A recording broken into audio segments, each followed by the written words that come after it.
Welcome to exam pad दोस्तों। Exam pad channel में आप लोग का बहुत बहुत स्वागत है। जैसे आपको पता होगा, प्रीवियस वीडियो हमारे साथ स्पेशल जीके के साथ जुड़े होंगे, तो जिसमें हम लोग जैन धर्म और बौद्ध धर्म पढ़ चुके हैं। और इसके आगे हम पढ़ते हैं आज हम लोग पढ़ेंगे शैव धर्म पढ़ेंगे, इस्लाम धर्म पढ़ेंगे, वैष्णव धर्म और पारसी धर्म, पारसी ईसाई धर्म के बारे में हल्की हल्की जानकारी लेंगे पारसी। तो आइए हम शैव धर्म को और वैष्णव धर्म को और इस्लाम धर्म तीनों को अच्छे से पूरी डिटेल के साथ समझते हैं। कोई लोग परेशान मत हो कि सर ऑब्जेक्टिव नहीं है। ऑब्जेक्टिव आप लोग पहले उसके बारे में तो जानो, पूरी कहानी समझ लो, शैव धर्म है क्या, फिर ऑब्जेक्टिव पे चलो। फिर क्या ऑब्जेक्टिव में जब क्वेश्चन आएगा तो कहोगे सर एक्सप्लेन करके बताओ। वही चीज़ है, पहले एक्सप्लेनेशन ही समझ लो, ठीक है। तो बिना टेंशन के आप पढ़ो, साथ जुड़े रहो। इस डेली आज थोड़ा लेट हो गया होगा क्लास आ जाने में, लेकिन डेली शाम को आपको 7 PM डेली शाम 7 बजे आपको क्लास मिल जाएगी जीके की, स्टैटिक जीके की, और सुबह में आपको रीजनिंग की क्लास मिल जाएगी। तो आप रीजनिंग और जीके के लिए तत्पर हैं, एकदम बेसिक टू बेसिक, एकदम जीरो है तब भी आप हीरो बनेंगे। तो आइए हम देखते हैं। लिंग पूजा का पहला स्पष्ट वर्णन मत्स्य पुराण में मिलता है। भाई मत्स्य पुराण, यहाँ पे पुराण आ गया, तो पुराण कितने होते हैं, पुराणों की संख्या कितनी है। तो यहाँ से देखो क्वेश्चन हर लाइन में जीके के एक विस्तार को समझो। ये नहीं कि बस थोड़ा सा उसे पढ़ लिए हो गया काम खत्म, नहीं, हमको क्या करना है, डिटेल में हर चीज़ को सोचना है और समझना है। तो पुराणों की संख्या याद कर लो, 18 महापुराण है। कितने हैं पुराण, महापुराणों की संख्या 18 होती है। और यहीं पे 2-3 पॉइंट और नोट कर लो, पुराणों की संख्या 18 होती है, उपनिषदों की संख्या 108 होती है। यहाँ से याद कर लो, ये मत्स्य पुराण है, पुराण का एक पार्ट है मत्स्य पुराण, जिसमें क्या है, लिंग पूजा का स्पष्ट वर्णन मिलता है। यानी शैव धर्म के अंतर्गत ये आ रहा है। लिंग पूजा का स्पष्ट वर्णन कहाँ, शैव धर्म में प्राप्त हुआ था। ठीक है भाई, इतना किसी को कन्फ्यूजन तो नहीं होना चाहिए। तो अच्छी बात है, कन्फ्यूजन नहीं भी होना चाहिए। तो शैव धर्म में भगवान शिव की पूजा करने वालों को शैव कहा जाता था। ठीक है, क्या कहा जाता था, शैव एवं शिव से संबंधित धर्म को शैव धर्म कहा जाता था। और आज दूसरे पॉइंट, वो पॉइंट नोट कर लेना आप लोग। भारत के अनुशासन पर्व में, महाभारत के अनुशासन पर्व में भी लिंग पूजा का वर्णन मिलता है। यानी यहाँ पे क्या क्या, महाभारत के अनुशासन पर्व में भी क्या मिलता है, लिंग पूजा का वर्णन मिलता है। यानी महाभारत के जो अनुशासन पर्व है वह शैव धर्म से संबंधित है। ठीक भाई, तो महाभारत का अनुशासन पर्व क्या चीज़ होती है भाई, पर्व क्या दे दिया। जैसे भाई रामायण को खंडों में बांटा गया ना, जैसे बालकांड में बांटा गया, बाल्यकांड, अयोध्याकांड, ऐसे कांडों में बांटा गया, 7 और 8 कांड है। तो महाभारत को पर्वों में बांटा गया। टोटल पर्व की संख्या कितनी है, 18 पर्व होते। ठीक भाई, हम कन्फ्यूजन से दूर रहो। पाशुपत संप्रदाय में शैव का सर्वाधिक प्राचीन संप्रदाय। ठीक है, पाशुपत संप्रदाय में, पाशुपत एक संप्रदाय थी जिसमें शैव का सर्वाधिक प्राचीन संप्रदाय, इसके लिए संस्थापक लकुलिस थे। कौन थे, लकुलिस। तो ये चीज़ आपको पता होना चाहिए। ठीक भाई, आगे चलते हैं। लिंगायत संप्रदाय दक्षिण में प्रचलित था, इन्हें जंगम भी कहा जाता था।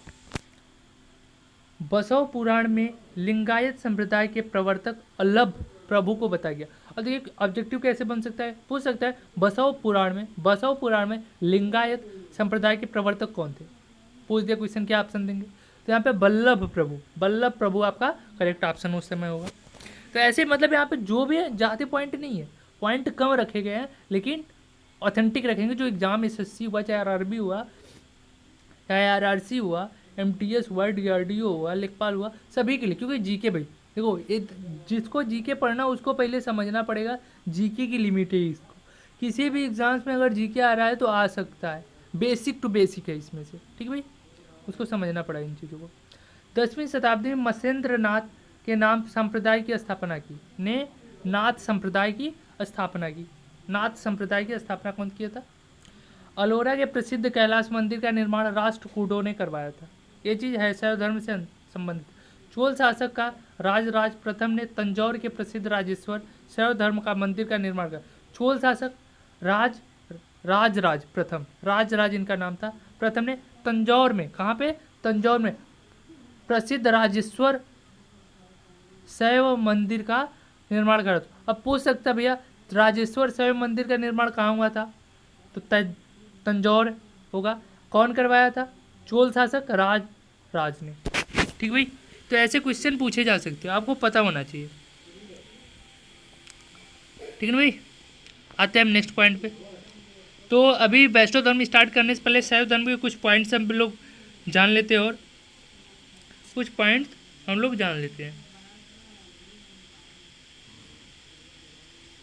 जैसे आप एक पढ़े होंगे 10वीं शताब्दी में मत्स्येंद्र नाथ ने संप्रदाय की स्थापना की, नाथ संप्रदाय के। तो इस संप्रदाय का व्यापक प्रचार प्रसार बाबा गोरखनाथ के समय में हुआ। ये पॉइंट आप लोग को पता होना चाहिए। और एक पॉइंट याद कर लो आप शैव धर्म में कुषाण शासकों की मुद्राओं पर शिव एवं नंदी का एक साथ अंकन प्राप्त होता है। ठीक है, हम बिना किसी तरीके वैष्णव धर्म में एंट्री करते हैं। वैष्णव धर्म क्या है इसको जान लेते हैं। वैष्णव धर्म क्या चीज़ भी? वैष्णव धर्म के विषय में प्रारंभिक जानकारी उपनिषदों में मिलती है। उपनिषद में मिलती है। उपनिषदों की संख्या आपको पता होगी ना कितनी है? अभी बताया गया 108 उपनिषद है। कितने टोटल है? 108 उपनिषद होते हैं। तो उपनिषदों से मिलते इसका विकास भगवान धर्म से हुआ। नारायण के पूजक मूलतः पंचरात्र कहे जाते थे।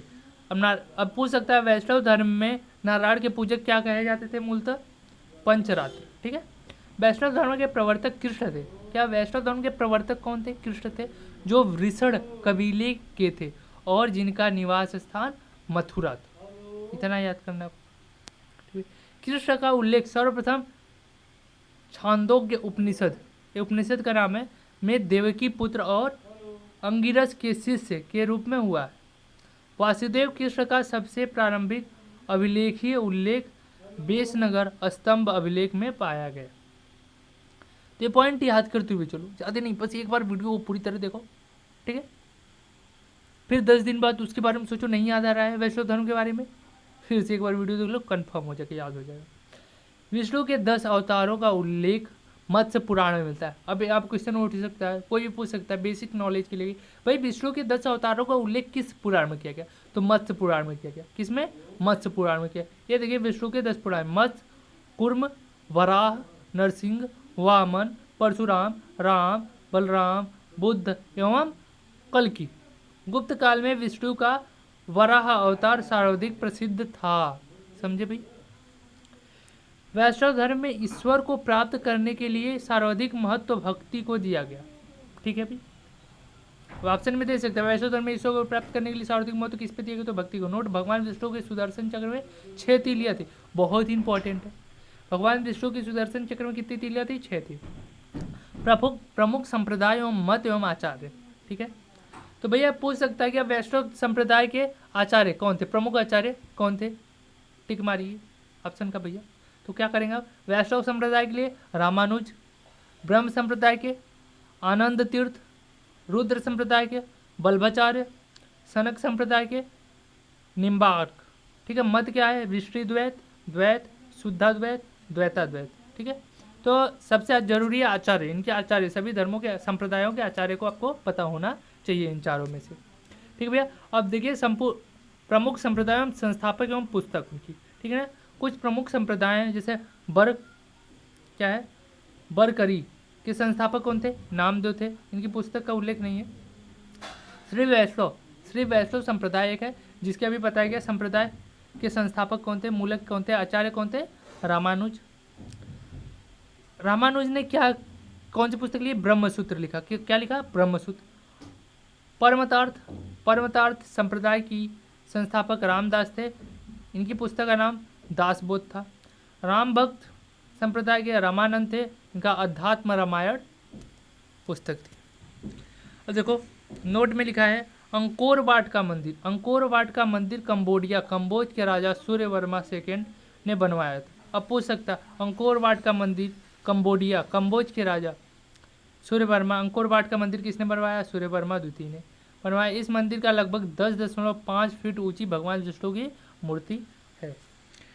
वैष्णव धर्म समझ में आ गया होगा ना भाई? वैष्णव धर्म कोई दिक्कत तो नहीं हो रही है वैष्णव धर्म में आप लोग को? तो वैष्णव धर्म आप लोग को क्लियर हो गया होगा, समझ रहे हैं। और वीडियो को शेयर कर दीजिए, आप लोग वीडियो को शेयर कर दीजिए। इस्लाम धर्म क्या है? इस्लाम धर्म की देखो, जो लोग परेशान हो रहे होंगे कि यार ऑब्जेक्टिव नहीं है, हम तो ऑप्शन पे भी टिक नहीं कर पा रहे, क्या बता रहा, परेशान मत हो भाई, क्वेश्चन तो पढ़ लो। अभी हम ऑब्जेक्टिव पूछ देते, फिर देखते कौन कौन बता रहे, पूछते हैं अभी। इस्लाम धर्म के संस्थापक हजरत मोहम्मद साहब थे। इस्लाम धर्म के संस्थापक हजरत मोहम्मद साहब थे। याद हो गया कौन थे? हजरत मोहम्मद साहब थे। हजरत मोहम्मद साहब का जन्म 570 में मक्का में हुआ था। कहाँ पे हुआ था? मक्का में हुआ था हजरत का। ठीक भाई। हजरत मोहम्मद के पिता का नाम अब्दुल्ला और माता का नाम अमीना था। हजरत मोहम्मद को 610 में मक्का के पास हीरा नामक गुफा में ज्ञान प्राप्ति हुई। बुद्ध को कहाँ ज्ञान प्राप्ति हुई? याद नहीं? पढ़ाया गया था? नहीं पता जाके देख लो यार, वीडियो जैन धर्म और बौद्ध धर्म की एक ही में कंबाइन करके पढ़ाया गया है। प्रीवियस लेक्चर में उसको ध्यान से देख लो, स्पेशल जी की प्लेलिस्ट में मिल जाएगा आपको।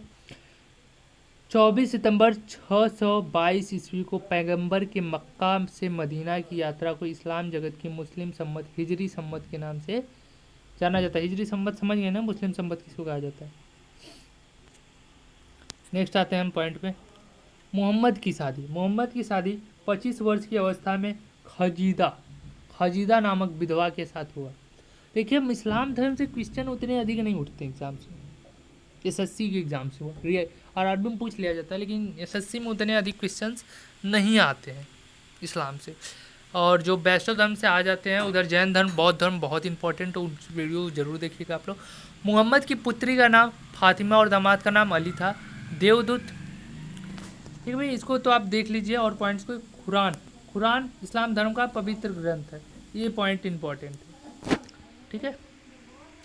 पैगंबर मोहम्मद ने कुरान की शिक्षाओं का उपदेश दिया। ठीक है, तो ऐसे आप लोग देख सकते हो इस्लाम धर्म को। मोहम्मद साहब की मृत्यु के बाद इस्लाम सुन्नी और शिया नामक, ये देखिए बहुत इंपॉर्टेंट 2 पॉइंट आ गए। क्या?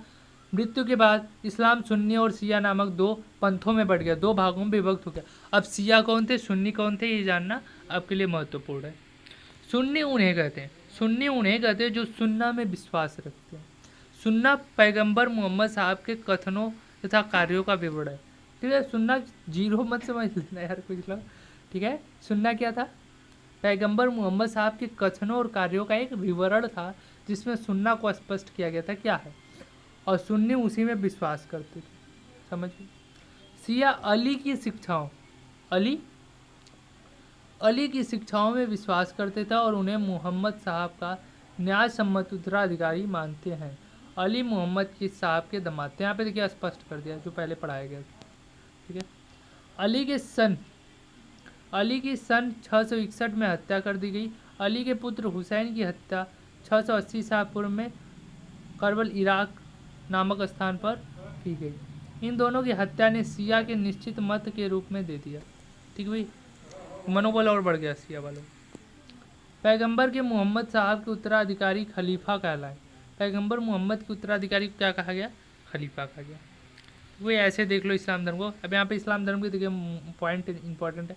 भारत में सर्वप्रथम इस्लाम का आगमन अरबों के जरिए हुआ। यह 612 ईस्वी में हुआ था। क्या हुआ था?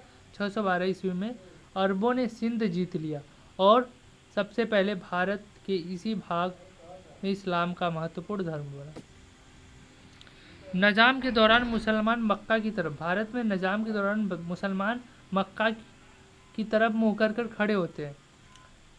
भारत में नहीं, कहीं पे। भारत में मक्का किधर पड़ता है? पश्चिम की ओर पड़ता है, इसलिए मक्का की ओर की दिशा को किबला कहा जाता है। या पश्चिम की ओर मुस्लिम भारत में क्या करते हैं? अपना नमाज पढ़ते हैं। क्यों पढ़ते हैं? ये चीज़ आप समझ गए होंगे। ठीक भाई, आते हैं हम नेक्स्ट पॉइंट। तो आज की क्लास बस इतनी ही। आप इस्लाम धर्म को समझ चुके, इस्लाम धर्म तक। अब आते हैं ईसाई धर्म पे। तो ईसाई धर्म और पारसी धर्म हम नेक्स्ट क्लास में पढ़ेंगे। ईसाई धर्म के कुछ पॉइंट्स हम लोग देख लेते हैं। क्या है इंपॉर्टेंट पॉइंट? ईसाई धर्म के संस्थापक को ईसा मसीह कहा गया। क्या कहा गया? ईसाई धर्म के संस्थापक को ईसा मसीह कहा गया। ईसाई धर्म का प्रमुख ग्रंथ बाइबिल था। ठीक है। और पारसी धर्म के भी इंपॉर्टेंट पॉइंट देख लो थोड़ा सा। पारसी धर्म पैगंबर जरथुस्त्र ईरानी थे जो। ठीक है, तो हम ईसाई धर्म और पारसी धर्म कल पढ़ते हैं। उसके साथ साथ ही हम वंश पे चलेंगे, फिर हरेक वंश नंद वंश क्रम से पढ़ते हुए आगे हम लोग बढ़ेंगे। तो आज की वीडियो के लिए बस इतना ही। वीडियो को शेयर करें अधिक से अधिक लोगों के पास और